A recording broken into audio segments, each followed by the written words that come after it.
우리는 매일 법과 함께 살아가고 있습니다. 이웃과의 사소한 갈등부터 직장에서의 부당한 대우, 억울한 소비자 피해까지. 모르면 답답하고 알면 든든한 법.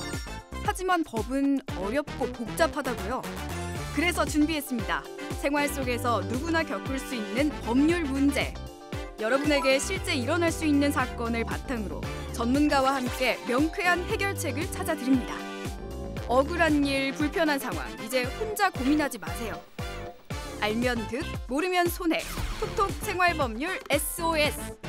지금 바로 만나보시죠.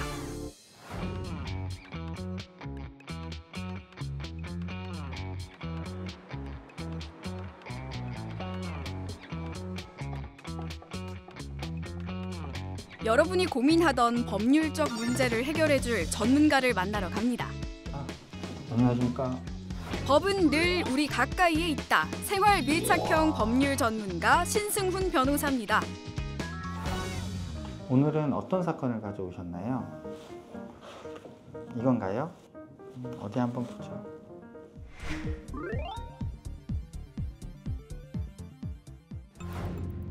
한가한 오후 한 시내버스 안. 잠시 후 승객들이 크게 놀랄 만한 사건이 벌어집니다. 갑자기 앞에 가던 승용차가 급제동을 하는 바람에 버스도 덩달아 급제동을 했는데요. 놀란 승객들 사이에서 70대 김순자 씨가 사고 충격으로 바닥에 넘어지면서 크게 다쳤습니다. 할머니, 괜찮으세요? 누가 좀 도와주세요. 일단 제가 119에 신고부터 할게요. 승객들의 도움으로 신속하게 병원으로 이송돼 치료를 받은 김순자 씨. 사고 소식을 듣고 순자 씨의 가족들도 방문했는데요. 그나저나 어머니 치료비는 어디에다 청구해야 하지? 어머니 보험회사 직원 말로는 버스회사랑 승용차 담당 보험사랑 서로 책임을 미루고 있다고 하네요. 당연히 버스에서 일어난 일이니까 버스회사에서 우선 치료비를 지급해야 하는 게 맞지 않을까? 하지만 사고의 원인은 앞에 가던 승용차가 급제동하는 바람에 일어났으니까 앞차에게 책임이 있는 게 아닐까요? 그런가? 자, 과연 김순자 씨는 누구에게 피해 보상을 받을 수 있을까요? 어머님이 정말 많이 놀라셨겠네요. 지금 이 사건은 전형적인 비접촉 사고라고 보입니다. 도로교통법 제19조 제1항에 따르면 앞차가 갑자기 제동하는 경우 앞차와의 충돌을 방지하기 위해서 일정한 거리를 유지해야 할 안전거리 확보 의무가 있습니다. 하지만 같은 조 제4항에 따르면 위험을 방지하기 위하거나 부득이한 경우에는 급제동을 할 수 있다고 규정하고 있습니다. 따라서 앞차가 급제동한 이유가 부득이한 사유에 해당을 했는지 또는 버스가 안전거리를 잘 유지했는지를 종합적으로 판단을 해야 합니다. 이 사건에서는 앞차가 왜 급제동을 했는지 나타나 있지는 않지만 제가 보았을 때는 앞차가 고의로 급제동한 사건으로 보이지는 않습니다. 따라서 앞차의 과실 비율 60%, 버스의 과실 비율 40%라고 보입니다. 그 경우에 치료비를 어떻게 받아야 하는지 궁금하실 텐데요. 어떤 경우라도 해당 자동차 보험의 보험사에서 치료비를 직접 지급하고 있습니다. 따라서 이 사건에서도 버스에 타고 있는 승객들의 치료비는 버스 회사가 가입한 보험사의 보험으로 치료비를 우선적으로 지급을 받을 수 있습니다. 그 이후 버스 회사에서 가입한 보험과 앞차에서 가입한 보험사 간의 과실 비율을 서로 정리를 하고 그 과정에서 차액이 생긴다고 하면 그 차액은 보험사 간에 조정을 하게 됩니다. 따라서 버스에 타고 계셨던 승객분들께서는 보험금에 관해서는 크게 걱정하지 않으셔도 괜찮습니다. 혹시 치료비 외에 받을 수 있는 추가적인 보상은 무엇이 있을까요? 우선 교통사고로 인해서 안에서 넘어진 승객이 고가의 물건을 가지고 있었는데 그 물건이 파손된 경우를 생각해 볼 수 있을 것 같습니다. 그 경우에는 아까 말씀드렸듯이 비접촉 사고로 인한 물적 손해가 발생한 것이기 때문에 보험사를 통해서 대물배상을 받으실 수 있습니다. 또한 이제 사고가 나게 되면은 정신적으로도 충격을 많이 받으셨을 텐데요. 다만 지금 법원에서는 사망을 했거나 아니면 중대한 장애가 생겼거나 이러한 경우에는 예외적으로 위자료를 인정해주고 있지만 통상적인 교통사고에서는 위자료를 잘 인정해주고 있지는 않습니다. 더해서 그날 버스를 타고 중요한 미팅에 가고 있었을 수도 있는데 우선 손해는 기본적으로 통상 손해와 특별 손해로 나누어집니다. 특별 손해는 내가 손해가 발생한다는 사실을 상대방이 알았거나 알 수 있었을 경우에 청구할 수 있는 특별 손해입니다. 따라서 이 사건에서는 앞차를 운전했던 운전자가 내가 중요한 계약건이 있었는데 그 계약건에 이 사고 때문에 가지 못해서 계약이 취소되는 손해가 발생했어 라는 구체적인 사실에 대한 인식 또는 그 사실을 인식할 수 있는 상황이었어야 합니다. 이와 유사한 법원 판례가 있다면 하나만 소개해 주세요. 이 사건과 유사한 사건에서 통상적으로 아까 말씀드렸듯이 앞차의 과실 60%, 뒷차의 과실 40%로 판결이 되는 경우가 많습니다. 다만 다른 사례를 조금 소개를 드려보면 우선 버스가 진행 중이었는데 그 뒤에 뒤따르던 승용차가 갑자기 급가속을 하면서 버스를 앞질러서 버스 앞에서 고의로 급제동을 한 사안입니다. 당연히 그 급제동으로 인해서 버스 안에 있던 승객들이 다쳤겠죠.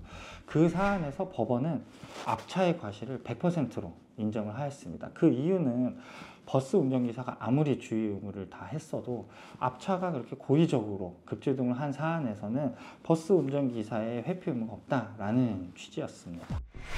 버스 급제동으로 비접촉 교통사고 발생 시 해당 버스회사 보험사로부터 치료비를 우선 지급받을 수 있으며 이후 버스 보험사와 앞차 보험사 간의 과실 비율을 정산하게 됩니다.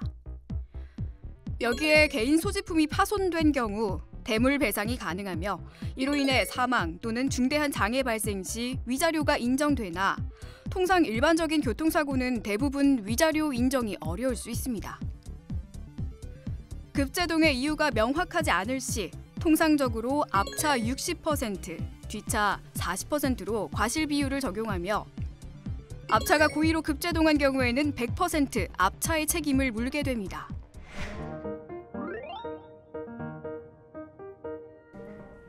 올해 30대 초반 사회초년생 김민수 씨는 직장과 가까운 집을 얻기 위해 부동산에 들렸는데요. 이 집은 혼자 살기 딱 좋아요. 지하철역도 가까워서 출퇴근도 편하실 거예요. 이야, 조건이 이렇게나 좋은데 보증금이랑 월세가 참 저렴하네요. 바로 계약할게요. 그렇게 계약을 하고 빠르게 이사까지 마친 민수 씨. 그런데 어느 날 민수 씨의 집으로 법원으로부터 우편물이 날아옵니다. 그 우편물은 민수 씨의 집이 소유주 채무로 인해 근저당이 설정되어 있어 근저당권자가 경매를 진행한다는 내용이었습니다. 아니, 이게 어떻게 된 일이지? 결국 법원에서 인도 명령을 받게 된 김민수 씨. 알고 보니 이 모든 일의 원인은 부동산 계약 당시 등기부등본을 확인하지 않아서 일어나게 된 것이었습니다. 전입신고까지 했는데 세상에 이런 경우가 어디 있습니까? 전입신고와 입주는 하셨지만 입주 이전에 이미 근저당권이 설정된 상태라 선생님께서는 안타깝게도 별다른 대항력이 없어요. 유감입니다. 그럼 전세보증금은요? 새 주인이 들어오면 보증금을 돌려받기 어려울 수 있어요. 그럼 우선 명도 협상이라도 해보는 건 어떠세요? 답답한 마음에 여자친구를 만나 하소연이라도 해보는데요. 등기부 등본만 확인했어도 이런 일을 겪지 않았을 텐데. 그래서 경험이 부족한 우리 같은 사회 초년생일수록 이런 법을 잘 알아둬야 된다니까. 인생 공부했다 생각해야지 어쩌겠어. 사회 초년생으로서 열심히 생활하고 있었는데 참 안타까운 사건입니다. 의뢰인과 상담을 하다 보면 임대차 계약을 체결을 했는데 미처 근저당권이 미리 설정된 걸 확인하지 못해서 결국 집에서 쫓겨나는 경우를 많이 봤습니다. 원칙적으로는 임대차보호법 제3조 제1항에 따라 전입신고를 하고 입주를 하면 그 다음 날부터 대항력이 발생을 하는데 대항력이란 집주인이 바뀌더라도 계속해서 내가 이 집에서 살 수 있다는 의미입니다. 세입자가 전입신고하고 입주하기 이전에 근저당권이 설정이 되면 대항력을 잃을 수도 있는 문제가 발생합니다. 그 경우 집주인이 경매에 넘어가서 집주인이 바뀌게 된다면 대항력을 잃게 되고, 그 경우 새로운 집주인이 집에서 나가라고 하면 쫓겨날 수밖에 없는 상황입니다. 예상치 못하게 내가 살던 집에서 쫓겨나는 것을 방지하기 위해서는 임대차 계약을 체결하고 보증금을 입금하기 전에 가까운 행정복지센터나 인터넷 등기소를 통해서 등기부등본을 꼭 발급받아 이미 근저당권이 설정되어 있는지를 반드시 확인해 보아야 합니다.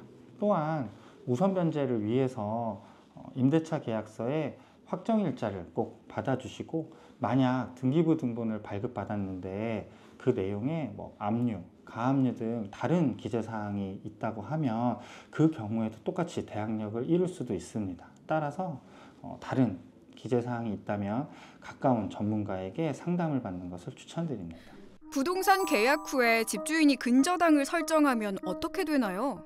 주택임대차 보호법 제3조 1항에 따라서 대항력은 전입신고를 하고 입주를 한 날짜 중에 가장 늦은 날을 기준으로 해서 그 다음 날 발생하게 됩니다. 예를 들면 3월 20일 날 전입신고를 했고 3월 21일에 입주를 했다면 그 다음 날인 3월 22일 0시에 대항력이 발생하게 됩니다. 따라서 그 대항력이 발생한 이후에 근저당권이 설정이 되는 경우에는 대항력이 그대로 유지가 될 수 있기 때문에 경매를 통해서 집주인이 바뀌더라도 집에서 쫓겨나는 일은 없을 겁니다.